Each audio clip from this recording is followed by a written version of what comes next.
हजरत अमीरुल मुजाहिदीन को बाबा क्यों कहा जाता है? बिस्मिल्लाहिर्रहमानिर्रहीम। अल्लामा हादम हुसैन रिजवी साहब को बाबा जी क्यों कहा जाता था?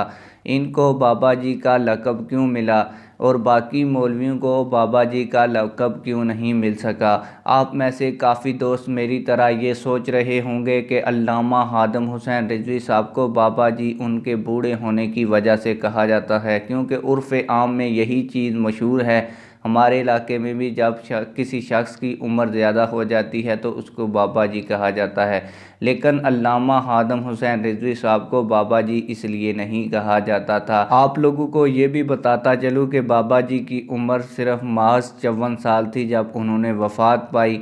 और इस मुल्क पाकिस्तान के अंदर बहुत से मौलवी ऐसे भी हैं जिनकी उम्र अभी 80-80 साल हो चुकी है, लेकिन उनको बाबा जी नहीं कहा जाता।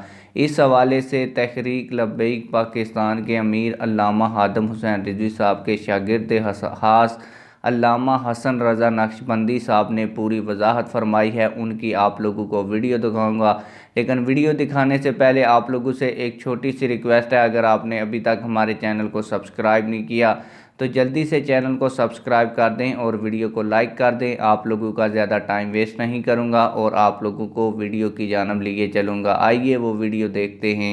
बायजीद बुस्तामी से ये सवाल पूछा कि हुजूर ये बाबा कौन होता है? सारी दुनिया कहती है बाबा जी, मौलवी तो और भी है ना, किसी को बाबा तो नहीं ना किया जाता।